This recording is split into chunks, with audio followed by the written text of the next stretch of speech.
Good morning children. बच्चों, आप इस चित्र में क्या देख रहे हैं? पहचानते हैं इन्हें? कौन है ये? कौन है? क्या कहते हैं इन्हें? क्या कहते हैं? बताइए, देखिए। यस, डाकिया है ना। ये डाकिया है ना। क्या काम करता है डाकिया? डाकिया घर घर तक पत्र पहुंचाने का कार्य करता है ना। जानते हैं ना आप सभी, घर घर तक पत्र पहुंचाने का। देखा है आप कभी? आपने आपके घर में आया है कभी डाकिया चिट्ठी लेकर? आया होगा, आपने देखा भी होगा, ठीक है। लेकिन आजकल बच्चों, हम अपने संदेश ज़्यादातर मोबाइल फ़ोन से भेजते हैं, इसलिए डाकिया कम आते हैं, ठीक है। लेकिन पहले क्या होता था, जब फ़ोन नहीं थे तो अधिकतर सभी लोग अपने संदेश, ठीक है, एक स्थान से दूसरे स्थान पर डाकघर के द्वारा, चिट्ठी पत्र के द्वारा भेजते थे, जिसे डाकिया घर घर में पहुंचाता था, ठीक है बच्चों। तो ये है डाकिया। बच्चों, जैसा कि मैंने आपको पिछले पाठ में बताया था कि पैदल हर कारा, ठीक है। देखे आपने पैदल हर कारे? नहीं, ठीक है। तो ये है बच्चों पैदल हरकारा। तो पहले हम डाकिये को हरकारा कहते थे, ठीक है, लेकिन अब हम उसको डाकिया कहते हैं। तो देखो बच्चों, पहले वाला जो डाकिया है वो साइकिल में जा रहा था, लेकिन ये पैदल चल रहे हैं, ठीक है। तो ये पैदल क्यों जा रहे हैं बच्चों? वो इसलिए जा रहे हैं क्योंकि वहाँ पर यातायात के साधन उपलब्ध नहीं हैं। पहाड़ी इलाकों में, दूर दराज क्षेत्रों में जहाँ पर गाड़ियाँ नहीं जा सकती, वहाँ पर ये पैदल हरकारे पत्र लेकर जाते थे और घरों घरों तक पत्र को पहुँचाते थे, ठीक है बच्चों। समझ आया आप लोगों को? तो चलिए अब पढ़ते हैं हम अपना पाठ, डाकिये की कहानी, ठीक है। तो आज का हमारा पाठ है पाठ 7, डाकिये की कहानी, कंवर सिंह की जुबानी। तो एक डाकिया है बच्चों, कंवर सिंह, ठीक है। उसके पर ये जो आपका पाठ है वो आधारित है, ठीक है। चलिए, शिमला की माल रोड पर जनरल पोस्ट ऑफिस है। उसी पोस्ट ऑफिस के एक कमरे में डाक छांटने का काम चल रहा है। सुबह के 11:30 बजे हैं। खिड़की से गुनगुनी धूप छन कर आ रही है। इस धूप का मज़ा लेते हुए 2 पैकर और 3 महिला डाकिया फटाफट डाक छांटने का काम कर रहे हैं। वहीं पर मैंने सरकार से पुरस्कार पाने वाले डाकिया कंवर सिंह जी से बात की। यही बातचीत आगे दी जा रही है। तो बच्चों, लेखक बता रहा है, जिसने ये पाठ लिखा है, कहानी लिखी है, ठीक है, वो कह रहे हैं कि शिमला की माल रोड है, उस पर एक पोस्ट ऑफिस है, जनरल पोस्ट ऑफिस है। उस पोस्ट ऑफिस के कमरे में एक डाक छांटने का काम चल रहा है, ठीक है। पता है ना, डाक छांटने का, जो हम चिट्ठी भेजते हैं, रजिस्ट्री, पार्सल, कुछ भी भेजते हैं, तो वो अलग अलग जगह के अलग अलग करते हैं, ठीक है। तो सुबह के 11:30 बजे हैं। खिड़की से गुनगुनी धूप छनकर आ रही है। तो गुनगुनी का मतलब होता है बच्चों हल्की गर्म, ठीक है। सर्दियों में हल्की हल्की गर्म धूप आती है ना, तो इस धूप का मज़ा लेते हुए 2 पैकर होते हैं बच्चों, जो इनको पैक करते हैं चिट्ठियों को, ठीक है। 3 महिला डाकिया फटाफट का मतलब होता है जल्दी से, ठीक है, डाक छांटने का काम कर रहे हैं। वहीं पर मैंने सरकार से पुरस्कार पाने वाले डाकिया कंवर सिंह जी से बात की। यही बातचीत आगे दी जा रही है। तो जो लेखक है, उन्होंने वहीं पर कंवर सिंह नाम का एक डाकिया है, जिनको सरकार ने पुरस्कार मतलब इनाम दिया था, ठीक है। तो उनसे उन्होंने बातचीत की। तो बच्चों, जो मैंने आपको ये अंडरलाइन करके शब्द दिए गए हैं, ये कठिन शब्द भी हैं और शब्द अर्थ भी हैं, ठीक है। तो इनका अर्थ मैं आपको साथ साथ बता रही हूँ। पोस्ट ऑफिस का मतलब आप पता है आपको, डाकघर, पैकर, पैक करने वाला, डाक चिट्ठी पत्र को पैक करने वाले, ठीक है। गुनगुनी हल्की गरम, फटाफट तुरंत या जल्दी, पुरस्कार इनाम, ठीक है। आगे देखिए, आपका शुभ नाम। मेरा नाम कंवर सिंह है। मैं हिमाचल प्रदेश के शिमला ज़िले के नेरवा गांव का निवासी हूँ। मेरी उम्र 45 साल है। तो उन्होंने कहा मेरा नाम कंवर सिंह है और मैं हिमाचल प्रदेश के शिमला ज़िले के नेरवा गांव का रहने वाला हूँ। और कितनी थी उनकी उम्र? 45 साल। आपके परिवार में कौन कौन है, उनके बारे में कुछ बताइए। मेरे 4 बच्चे हैं, 3 लड़कियां हैं और 1 लड़का है। 2 लड़कियों की शादी हो चुकी है। मेरा एक और बेटा भी है। वह मेरे गांव में एक पहाड़ी से लकड़ियां लाते हुए गिर गया, जिससे उनकी मौत हो गई। तो उन्होंने पूछा लेखक ने कि आपके परिवार में कौन कौन है। तो उन्होंने कहा मेरे 4 बच्चे हैं, उसमें से 3 लड़कियां और 1 लड़का है। 2 लड़कियों की शादी हो चुकी है। मेरा एक बेटा और था जो पहाड़ से लकड़ियां लाते हुए गिर गया था, जिसके कारण वह मर गया। ठीक है, तो ऊंची पहाड़ी इलाकों से बच्चों वो लकड़ियां लाया होगा तोड़कर, ठीक है, जिससे पाँव फिसलने के कारण उसकी मौत हो गई। आपके बेटे के साथ जो हुआ उसका हमें बहुत दुख है। आपके इलाके में इस तरह की घटनाएं क्या अक्सर होती हैं? उन्होंने कहा कि आपके साथ जो हुआ उसका मुझे बहुत दुख है। तो आपके इलाके में क्या ये घटनाएं अक्सर होती रहती हैं? ठीक है जी, ऐसी घटनाओं का होना असाधारण नहीं है। ठीक है, कि कोई मामूली बात नहीं है। यहाँ हर साल तिरछी ढलानों और ढाकों से घास काटते हुए कई औरतें गिरकर मर जाती हैं। ढाकों होता है मतलब ढलान वाले क्षेत्र जो घास से ढके हुए होते हैं, पहाड़ी के जो क्षेत्र होते हैं ना, ठीक है, उनको बोलते हैं इलाके। ठीक है, वो तिरछे होते हैं ढलान वाले। ठीक है, तो उनको कहते हैं। तो वहाँ पर वो कह रहे हैं कि घास काटते हुए कई औरतें गिरकर मर जाती हैं। फिर भी यहाँ ऐसे ही रास्तों पर चलना पड़ता है। ठीक है, क्योंकि वो पहाड़ी इलाका है ना, इसलिए, क्योंकि दूसरे कोई रास्ते नहीं होते। हमारे गांव में अभी तक बस नहीं पहुंच पाती। तो उनका हमारे गांव में अभी तक बस की सुविधा नहीं है। हिमाचल में हजारों ऐसे गांव हैं जहां पैदल चलकर ही पहुंच सकते हैं। ठीक है, तो उन्होंने कहा हिमाचल प्रदेश में बहुत से ऐसे गांव हैं जहां पर पैदल चलकर ही पहुंचा जाता है। फिर आपके बच्चे पढ़ने कैसे जाते होंगे? अब वो कह रहे हैं कि आपके बच्चे पढ़ने कैसे जाते हैं। मेरे बच्चे गांव के स्कूल में पढ़ने जाते हैं। वो कह कि मेरे जो बच्चे हैं गांव में एक स्कूल है, वहाँ पर पढ़ने जाते हैं। स्कूल लगभग 5 किलोमीटर दूर है। मेरी एक लड़की 10वीं तक पढ़ी है, दूसरी 12वीं तक, तीसरी लड़की 12वीं में पढ़ रही है, बेटा 10वीं में पढ़ता है। तो बच्चों कितनी दूर है स्कूल? 5 किलोमीटर। ठीक है, तो उन्होंने कहा मेरी जो एक लड़की है वो 10वीं तक है पढ़ी हुई, और दूसरी 12वीं तक, और ठीक है, और तीसरी 12वीं में पढ़ रही है, और जो मेरा बेटा है वो 10वीं में पढ़ता है। ठीक है बच्चों, समझ आया आपको? चलिए आगे देखते हैं।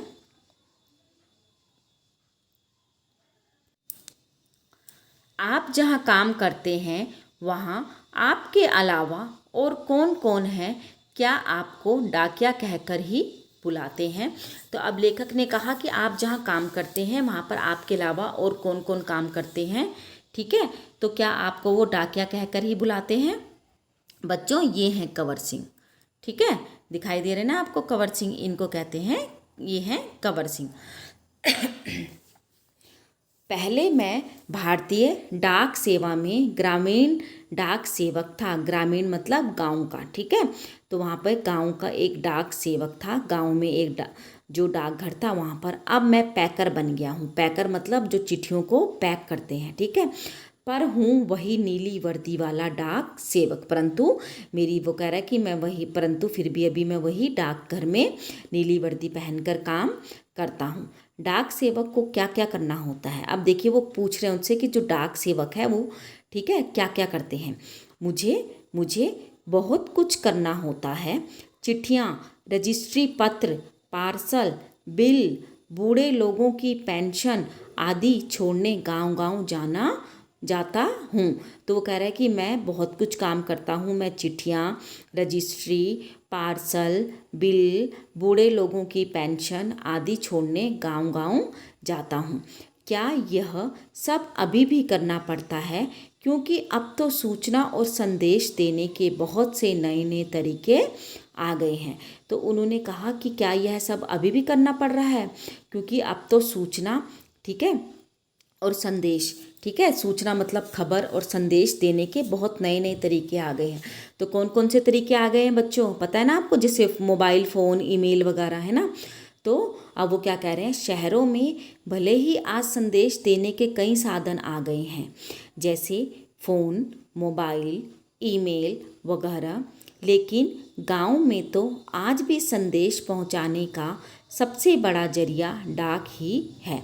तो उन्होंने कहा कि शहरों में तो बहुत से साधन आ गए हैं, जैसे फ़ोन आ गए, मोबाइल, ईमेल आदि कई, ठीक है, वगैरह का मतलब आदि कई चीज़ें, लेकिन गांव में तो आज भी संदेश पहुंचाने का सबसे बड़ा जरिया डाक ही है। जरिया मतलब साधन, माध्यम, ठीक है, गांव। इसलिए गांव के लोग डाके का बड़ा आदर और सम्मान करते हैं, ठीक है, क्योंकि गांव में बेटा बच्चों एक तो नेटवर्क नहीं होता, एक दूर दूर तक यातायात के साधन उपलब्ध नहीं हैं, इस कारण वहाँ पर डाकिया ही इन संदेशों को लेकर जाते हैं। तो इसलिए जो वहाँ के लोग हैं वो अभी भी डाके का आदर और सम्मान करते हैं। अपनी चिट्ठी आदि पाने के लिए डाके का इंतज़ार करते हैं, ठीक है, इंतज़ार मतलब प्रतीक्षा। हमने सुना है कि हमारी डाक सेवा दुनिया की सबसे बड़ी डाक सेवा है, यह भला कैसे। अब देखिए, सुना तो आपने बिल्कुल ठीक है, हमारे देश की डाक सेवा आज भी दुनिया की सबसे बड़ी डाक सेवा है। तो कंवर सिंह ने कहा कि आपने बिल्कुल ठीक सुना है, जो हमारे भारत की डाक सेवा है वो दुनिया की सबसे बड़ी डाक सेवा है, ठीक है, और सस्ती भी है।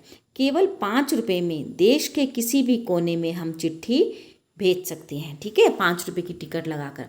पोस्ट कार्ड तो केवल 50 पैसे का है, यानी 50 पैसे में हम देश के हर कोने में अपना संदेश भेज सकते हैं, ठीक है। पोस्ट कार्ड बच्चों मैंने आपको पिछले उसमें दिखाया था वीडियो में, ठीक है।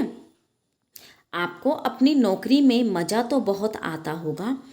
अब वो लेखक उससे कह रहे हैं, मुझे अपनी नौकरी बहुत अच्छी लगती है। जब मैं दूर नौकरी करने वाले सिपाही का मनी आर्डर लेकर उसके घर पहुंचता हूं, तो उसके बूढ़े माँ बाप का खुशी भरा चेहरा देखते ही बनता है। तो उन्होंने कहा मनी आर्डर, बच्चों मैंने आपको बताया था मनी आर्डर कि जब हमें अपने घर पर पहले पैसे, ठीक है, भिजवाने होते थे तो वो भी हम डाक के द्वारा भिजवाते थे, तो उसे मनी आर्डर कहते थे, ठीक है। तो उन्होंने कहा कि जब मैं उस मनी आर्डर को लेकर बूढ़े माँ बाप के घर जाता हूँ तो उनका जो चेहरा है वो खुशी से खिल उठता है। ऐसे ही जब किसी का रजिस्ट्री पत्र पहुँचता हो है, ठीक है, जिसमें कुछ रिजल्ट, कभी नियुक्ति पत्र, रजिस्ट्री, ठीक है, कभी किसी का रिजल्ट आना हो, किसी की नौकरी का, ठीक है, पत्र हो, तो लोग खुश होते हैं। बूढ़े दादा और बूढ़ी नानी तो पेंशन के पैसे मिलने से बहुत खुश होते हैं। पेंशन होता है बच्चों जो बुजुर्ग लोगों को मिलती है, ठीक है। 6 महीनों तक वे मेरा इसके लिए इंतज़ार करते हैं। हिमाचल के बूढ़े लोगों को पेंशन हर 6 महीने बाद इकट्ठी ही दी जाती है। तो जो हिमाचल प्रदेश के लोग हैं ना, तो वहाँ के जो बूढ़े लोग हैं उनको पेंशन हर 6 महीने के बाद इकट्ठा दी जाती है, ठीक है। तो जब वो पेंशन लेके जाते हैं ना बच्चों, तो वो जो बूढ़े लोग हैं, बुजुर्ग लोग हैं, वो कुंवर सिंह को देखकर बहुत खुश हो जाते हैं, ठीक है। समझ आया आपको? चलिए आगे देखते हैं। आप क्या शुरू से इसी डाकघर में काम कर रहे हैं, ठीक है। तो अब वो उनसे पूछ रहे हैं कि आप क्या शुरू से कुंवर सिंह से इसी डाकघर में काम कर रहे हैं।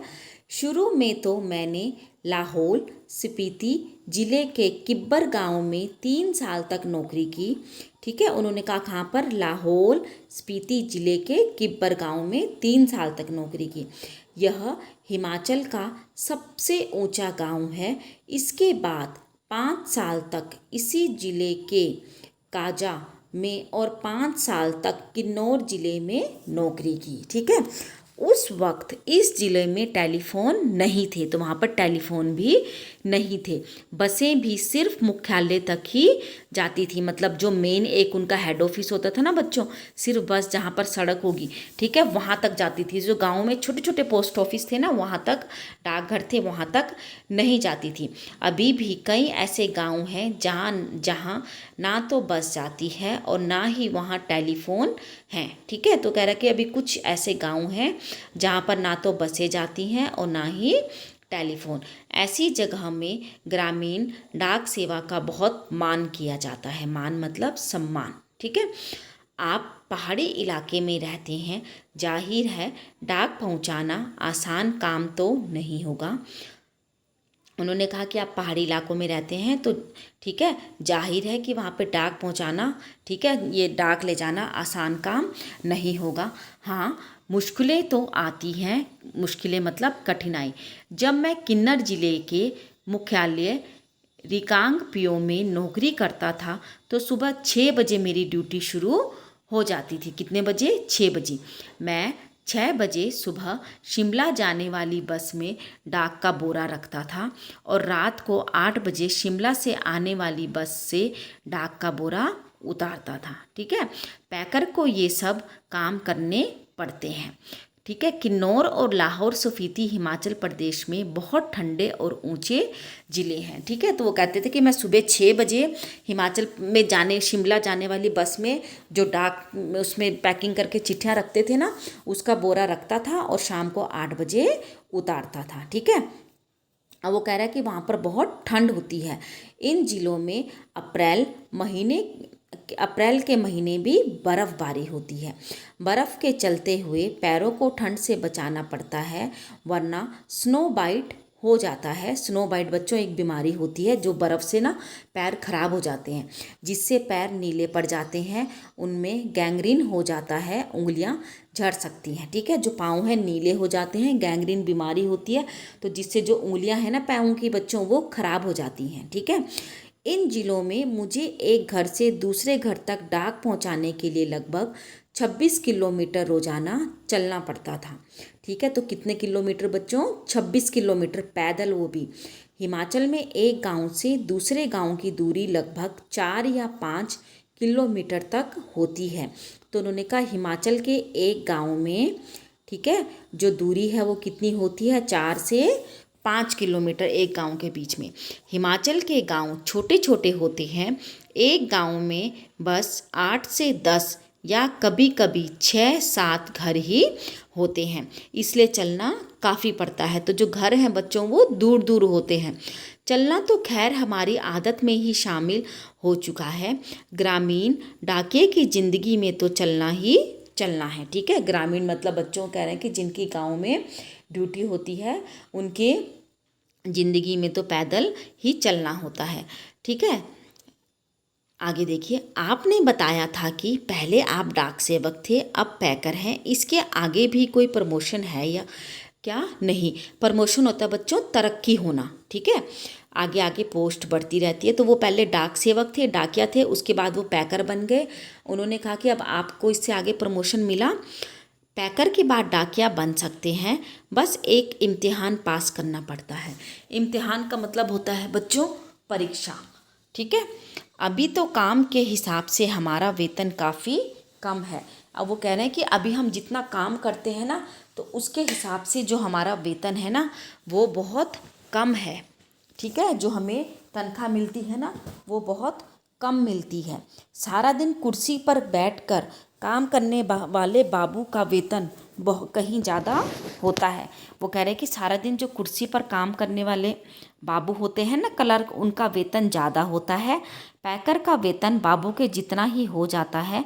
अब तो डाके की नौकरी में लगना भी बहुत मुश्किल है, ठीक है। तो कह रहे हैं कि जब मैं पैकर बना तो मेरा वेतन भी बाबू के जितना थोड़ा हो गया था, लेकिन अब डाके की नौकरी लगना भी बहुत मुश्किल है, ठीक है बच्चों। समझ आया आपको ये? चलिए आगे देखते हैं। हम में से जितने डाकिये रिटायर हो चुके हैं, रिटायर पता है ना बच्चों, जब वो नौकरी से अपनी पूरी नौकरी कर लेते हैं तो उसके बाद उनको रिटायर करते हैं, ठीक है। उनकी जगह नए डाकियों को नहीं रखा जा रहा है। इससे पुराने डाकियों पर काम का बोझ दिन प्रतिदिन बढ़ता ही जा रहा है। ठीक है, अब वो कह रहे हैं कि जो डाकिये रिटायर होते जा रहे हैं ना, तो उनकी जगह पर वो नए डाकियों को नहीं रख रहे, बल्कि जो पुराने से पहले से डाकघर में जो डाकिये काम कर रहे हैं ना, उन्हीं के ऊपर वो बोझ डाल रहे हैं काम का। ठीक है, ना जाने आने वाला समय कैसा होगा। काम के दौरान कभी कोई बहुत ख़ास बात हुई हो। उन्होंने कहा कि आपको डाकिये का काम करते समय कोई ख़ास बात हुई, आपके साथ कोई घटना घटी। तो अब कंवर सिंह एक घटना सुना रहे हैं अपनी। ठीक है, सुनिए बच्चों, ध्यान से सुनिए। एक घटना आपको सुनाता हूँ। मेरा तबादला होता बच्चों बदली, ट्रांसफ़र। ठीक है, शिमला, जब एक जगह से दूसरे पोस्ट ऑफिस में उनका बदली हो गई थी, शिमला के जनरल पोस्ट ऑफिस में हो गया था। वहाँ मुझे रात के समय रेस्ट हाउस और पोस्ट ऑफिस चौकीदारी का काम दिया गया था। ठीक है, तो जो उनका रेस्ट हाउस था और जो पोस्ट ऑफिस था, रात को उनको वहाँ पर चौकीदारी का काम दे दिया था। यह 1998 की बात है। उन्होंने कहा 1998 की बात है। 29 जनवरी को रात लगभग 10:30 बजे का समय था। ठीक है, अब जनवरी में बहुत ठंड होती है ना बच्चों। बाहर से किसी ने पोस्ट ऑफिस का दरवाज़ा खटखटाया। मैंने पूछा कौन है। ठीक है, तो किसी ने रात को 10:30 बजे ठंड के टाइम पे बहुत अंधेरा हो जाता है बच्चों। ठीक है, तो उन्होंने किसी ने दरवाज़ा खटखटाया। मैंने पूछा कौन है। जवाब आया, दरवाज़ा खोलो, तुमसे बात करनी है। ठीक है, मैंने दरवाज़ा खोला तो अचानक 5-6 लोग अंदर घुसे और मुझे पीटना शुरू कर दिया। ठीक है, तो वो बच्चों चोर थे। तो जैसे ही वो अंदर घुसे, ठीक है, तो उन्होंने उसको पीटना, कंवर सिंह को पीटना शुरू कर दिया। मैंने पूछा क्यों पीट रहे हो, तो उन्होंने कोई जवाब नहीं दिया। सारे ऑफिस की लाइटें बंद कर दी। इससे पहले मैं कुछ समझ पाता, मेरे सिर पर किसी भारी चीज़ से कई बार मारा, जिससे मेरा सिर फट गया। मैं लगातार चिल्लाता रहा। उसके बाद मैं बेहोश हो गया। ठीक है, उन्होंने पूछा कंवर सिंह ने उनसे कि तुम्हें क्या चाहिए, क्या चाहिए। ठीक है, लेकिन वो उसको मारते रहे और उन्होंने उसके सर पर किसी भारी चीज़ से वार किया, जिसके बाद वो बेहोश हो गए। अगले दिन जब मुझे होश आया तो मैं शिमला के इंदिरा गांधी मेडिकल कॉलेज के अस्पताल में दाखिल था। सिर में भयंकर दर्द हो रहा था। उन दिनों मेरा 17 साल का बेटा मेरे साथ ही रहता था। उसी से पता चला कि मेरे चिल्लाने की आवाज़ सुनकर लड़का और ऑफिस के दूसरे लोग जो नज़दीक में रहते हैं, दरवाजे के शीशे तोड़कर अंदर आए और मुझे अस्पताल पहुंचाया। ठीक है, वो चिल्ला रहे थे ना उन चोरों पर। मेरे सिर पर कई टांके लगे थे। उसकी वजह से आज भी मेरी एक आंख से दिखाई नहीं देता। ठीक है, तो सिर पर वार किया उन्होंने, तो जिसके कारण उनको एक आंख से अब नहीं दिखाई देता। सरकार ने मुझे जान पर खेलकर डाक की चीज़ें बचाने के लिए बेस्ट पोस्टमैन का इनाम दिया। ठीक है, तो उन्हें बेस्ट पोस्टमैन का इनाम मिला। यह इनाम 2004 में मिला था। इस इनाम में 500 रुपये, कितने रुपए मिले बच्चों, देखो उनको 500 रुपये, और प्रशिक्षित पत्र मतलब प्रशंसा पत्र दिया जाता है। मैं और मेरा परिवार खुश हुए। आज भी मैं गर्व से कहता हूँ मैं बेस्ट पोस्टमैन हूँ। ठीक है, तो उन्होंने कहा कि आज भी मैं गर्व से कह रहा हूँ, मुझे अपने ऊपर गर्व है कि मैं एक बेस्ट पोस्टमैन हूँ। ठीक है बच्चों, समझ आया आपको? प्रतिमा शर्मा ने लिखा इसको, समझ आ गया आप लोगों को? ठीक है, डाकिये की कहानी, कंवर सिंह की जुबानी। ठीक है, तो चलिए अब आगे देखते हैं। तो बच्चों ये आपकी वर्कशीट है। ठीक है, कठिन शब्द आप अपनी पुस्तक में से, ठीक है, उसमें से ढूंढ कर लिखेंगे कोई भी कठिन शब्द। ये आपको शब्द दिए गए हैं। पैकर, पैकिंग करने वाला व्यक्ति, जैसे मैंने आपको अभी बताया है। फटाफट, जल्दी जल्दी। जरिया, साधन। तबादला, स्थानांतरण या बदली। भयंकर, डरावना। इम्तिहान, परीक्षा। प्रशिक्षित पत्र, प्रशंसा पत्र, सॉरी। ठीक है बच्चों, ये अति लघु प्रश्न उत्तर है। डाकिये का क्या नाम था? तो क्या नाम था बच्चों डाकिये का? कंवर सिंह। ठीक है, आगे देखिए। डाकिया, नंबर 2 प्रश्न, कहाँ का रहने वाला था? तो डाकिया हिमाचल प्रदेश के शिमला जिले के नरेवा गांव का रहने वाला था। नंबर 3, डाक सेवक को क्या क्या करना पड़ता है? तो डाक सेवक को चिट्ठियाँ, रजिस्ट्री पत्र, पार्सल, बिल, बूढ़े लोगों को पेंशन आदि बांटने गांव-गांव जाना पड़ता है। ठीक है। नंबर 4, पहाड़ी क्षेत्रों में डाकिये को किन किन कठिनाइयों से गुजरना पड़ता है? तो पहाड़ी क्षेत्रों में डाकिये को मीलों पैदल चलना पड़ता है, बर्फबारी में फंसने जैसी कठिनाइयों से गुजरना पड़ता है।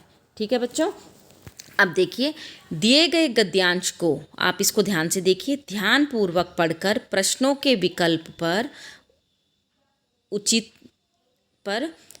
के उचित विकल्प पर निशान लगाइए। ठीक है।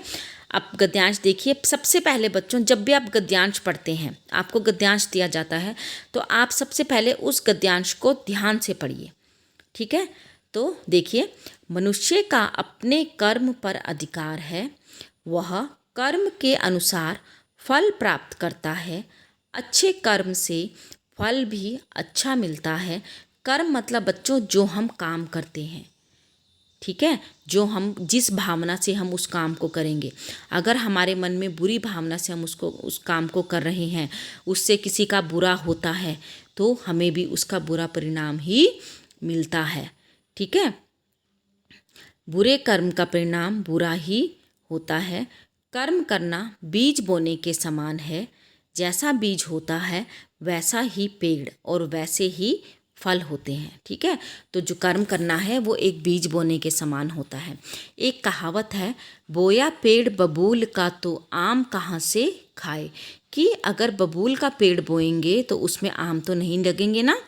अगर हम आजीवन कुछ पाने के लिए भाग दौड़ करते हैं, तो मतलब अगर हम जीवन भर एक चीज़ को पाने के पीछे ही दौड़ते रहते हैं, ठीक है, इससे हमारा जीवन भी अशांत हो जाता है। एक छात्र परिश्रम की राह पर चलता है तो उसे सफलता और संतुष्टि का फल प्राप्त होता है। जैसे कई लोग बच्चों सिर्फ अंधाधुंध पैसों के पीछे ही भागते रहते हैं, तो उनको जीवन में शांति नहीं मिलती। केवल, ठीक है, परिश्रम के द्वारा किया गया कार्य ही सफल होता है। ठीक है। अब इसके प्रश्न उत्तर देखिए। आपने जो सही विकल्प है उस पर निशान लगाना है। मनुष्य का किस पर अधिकार होता है? तो बच्चों, किस पर अधिकार होता है मनुष्य का? फल पर, कर्म पर या परिणाम पर? किस पर होता है? अपने कर्मों पर। ठीक है, अपने कर्मों पर होता है अधिकार। आगे देखिए, कर्म को किसके समान माना गया है? बीज बोने के समान, फूल के समान कि फल के समान? किसके समान माना गया है? अभी पीछे पढ़ा था आपने, बीज बोने के, कि जैसा बीज बोओगे हमें वैसा ही फल मिलेगा। ठीक है। आगे देखिए, बोया पेड़ बबूल का तो आम कहाँ से खाए। कहावत का क्या अर्थ है? क्या अर्थ है इसका? बबूल के पेड़ में आम नहीं लगते? नहीं। आम खाने के लिए आम का बीज बोना पड़ता है? नहीं। बुरे काम का परिणाम भी बुरा ही होता है।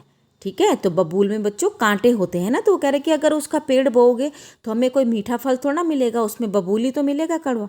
ठीक है। तो बुरे काम का परिणाम भी बुरा ही होता है। ठीक है। आगे देखिए, हमारा जीवन अशांत कब होता है? कब होता है? जब व्यक्ति धीरे धीरे दौड़ता है? नहीं। जब व्यक्ति परिश्रम से जीवन यापन नहीं करता, कि जब व्यक्ति जीवन में तेजी से दौड़ता है? जब व्यक्ति परिश्रम से जीवन यापन नहीं करता। ठीक है। जब परिश्रम से वो कार्य नहीं करता तो हमारा जीवन अशांत रहता है। मेहनत शब्द का पर्यायवाची शब्द लिखिए। ठीक है। तो मेहनत का पर्यायवाची क्या होगा? लगातार प्रयास करना, परिश्रम की सफलता। तो मेहनत का पर्यायवाची होगा परिश्रम। ठीक है। आगे देखिए, उपयुक्त गद्यांश में कर्म शब्द का अर्थ क्या है? तो क्या उसका मतलब क्या था? वहाँ पे कर्म करने का मतलब क्या था? कि काम करना, जो हम ये दिन भर का काम करते हैं? नहीं बच्चों। बीज बोना? नहीं।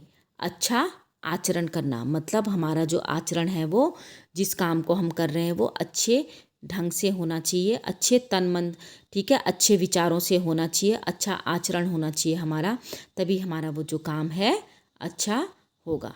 ठीक है बच्चों, तो समझ आ गया आपको? ये आपको उम्मीद है पाठ भी समझ आ गया होगा। ठीक है। धन्यवाद बच्चों।